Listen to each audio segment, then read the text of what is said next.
Yeah, actually, on the topic of Breath of the Wild, what are your thoughts on it? Is it a real Zelda game? Boy. Okay. My words for this are actually lifted from the Zelda Universe panel at MagFest last year, because I think it puts it so succinctly. No one has ever said Triforce Heroes doesn't count as a real Zelda game. Yes, it counts. It is a sort of a departure from something like Skyward Sword, but like, do you think that that's something that, like, is that a positive move? Because you like Skyward Sword, Yeah. But was it a positive move to this other stuff in Breath of the Wild, do you think? I mean, I do like Skyward Sword. I do think that the last third of the game is definitely the weakest, where they just have you revisiting the same areas again for, second time over and not a lot changed. I do like the game, though, but I do think that Breath of the Wild is a positive move. I think it was high time to try new things. They had these ideas for a very long time, and you could see them. Again, like, the fact that Skyward Sword and Twilight Princess have a lot of similarities to it, you can see that this is where they were going with it for a while. And, where do you really draw the line of it has to have not more than this many new ideas to not count as a new Zelda game, when a lot of the ideas in Breath of the Wild all existed before, just not really at the same time. And I also think that Breath of the Wild is the most like Zelda 1 of any game since Zelda 1. Yeah. And with that argument, you could say that it's the most Zelda-like game that there is, if you really consider the original game to be what the series, should be. I don't personally think that way, but I think that there is an argument to be made there for people who do feel that way. Yeah, it's really interesting what Breath of the Wild has done. Do you think, in terms of the next Zelda game, in terms of Zelda 2020 or whatever, what do you think, like, what should be kept and what should be dropped? Where do you think the Zelda series should go in the future? Okay.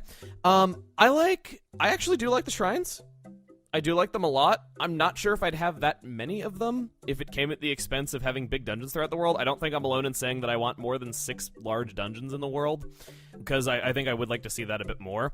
Shrines are nice for a pick up and play kind of thing, because it was always nice whenever I was waiting someplace and it would give me something to do that I could do from start to finish.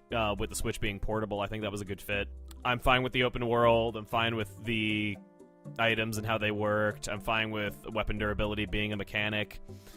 Personally, I don't dislike the weapon durability. I know that it feels really weak when you first start the game, but it encouraged me to try new things in ways that I don't think I would have otherwise.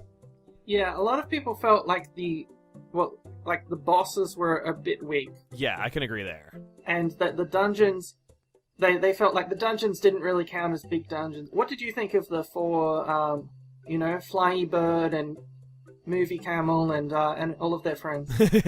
All the animal friends. Well, I have to say that that Varuda, I hope I have the name right, the Zora one, that one really blew me away the first time I did it. Not so much for the dungeon itself, but just the spectacle of getting into it for the first time, and that being the first dungeon that I'd found. That was an unforgettable moment where I'm just like, okay, wow, that was just entering the first dungeon. Wow.